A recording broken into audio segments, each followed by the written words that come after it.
And the only difference between you and I is that I think they're permanent crises. And it feels a lot better to say we're going to get, Obama has to say, President Obama has to say we're going to get over, but I think they're permanent, and I don't think they're unhealthy. But this is what I see. The first one is climate change. Now, I know I read both sides of the ledger, okay? And to a certain extent, to a great extent, I think the people for whom the sky is falling are exaggerating. They manipulate the science, all that. Sure, there is a basic truth to it, but it's moving very slowly. But whether it's scientifically as bad as we think it is or not, the fact is that people, for all intents and purposes, believe that it is, and if you don't, your kids do. Okay, and let's just categorically say, I am not designing places for you, I am designing places for your children. I would much rather, last night I had dinner, I had an offer of dinner with actually two old guys, and I said, well, I'm going to learn absolutely nothing. And I was in a cocktail party, and I spotted the only young person there. I said, come to dinner, because you're going to verify. The old guys know what, they know what they know, but the young people are the people I'm designing for. And the 27-year-old is going to be 47 years old by the time what we do is active. So I wanted him around. But for all intents and purposes, that generation believes in climate change. And so in all your operations, you act accordingly. Even if you know that we're really not going to get uncomfortable till 2080, even if you know that we can actually build probably not very expensively, levees and so forth, it doesn't matter. For all intents and purposes, it's true. Okay? And I operate accordingly. The second crisis is peak oil. And that one is less, I think, well understood. Because what peak oil is, it's not that we're going to run out of oil. We're not going to run out of oil till we're only halfway through it. What we're going to run out of is inexpensive oil, cheap oil. That's what's going to happen. And there's lots of evidence for that. Legislation is being applied, as you know. Any time that the people in the Middle East can squeeze us, or Venezuela or so forth, and I've been in all these places. Can I tell you something about the Middle East? And because I've worked in Venezuela, they really don't like us. They're not even neutral. They don't like us, and any time that they can actually raise the price of oil, which is inevitable, they're going to do it. Our entire society is based not only on oil, on cheap oil.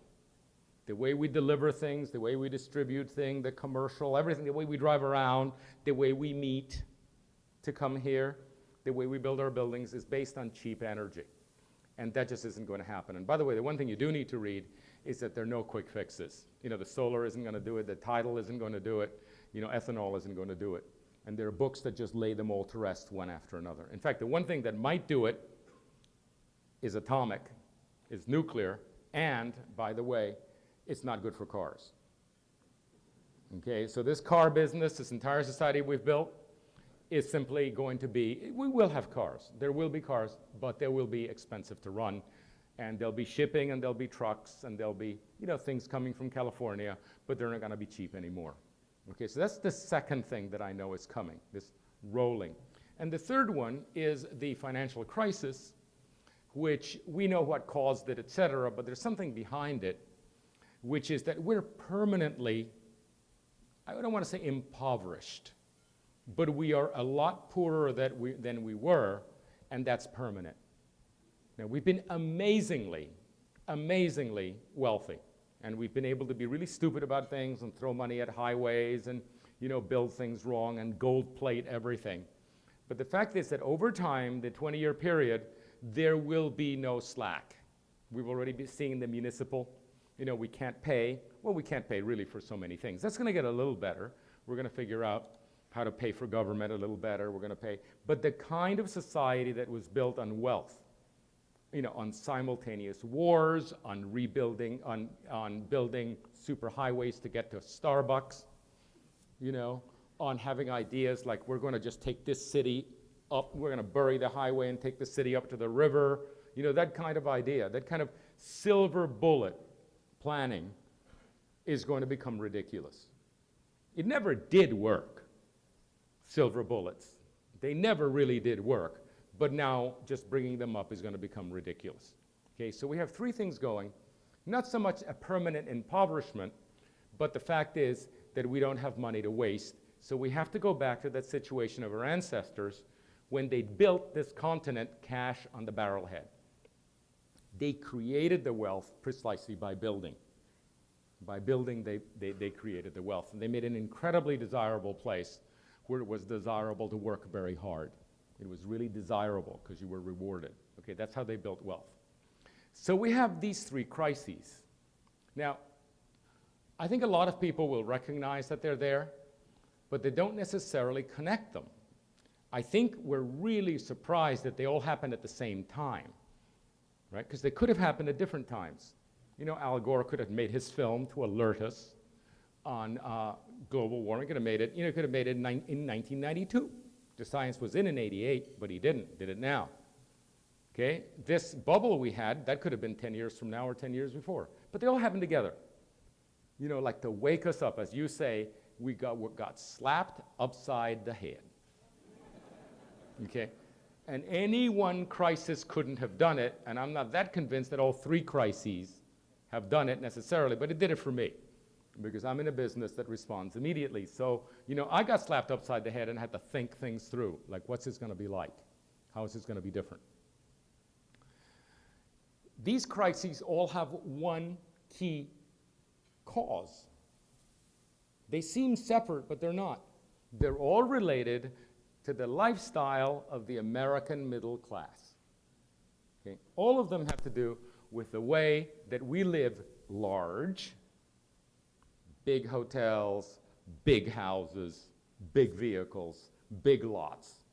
How we consume the land doing it, the amount of land we waste, okay, living big, but also that everything that we do, let's just make it absolutely clear, everything that we do, without exception, requires an automobile trip. Okay, and I'm talking about getting a cup of coffee, not something like getting a good dress or a good suit or going to work. Like I cannot, and I'm a resident of suburbia, when I travel, I'm most often put out in the suburbs. I'm like a doctor, I'm not taking the nice places like downtown Mobile. Usually I'm with the emergency dying patients out in suburbia somewhere. And I'll tell you, I can't get a cup of coffee without getting in the car. Okay? So we've created a nation which cannot get itself fed or entertained or amused or schooled or anything at all without a car trip. And that has required two things.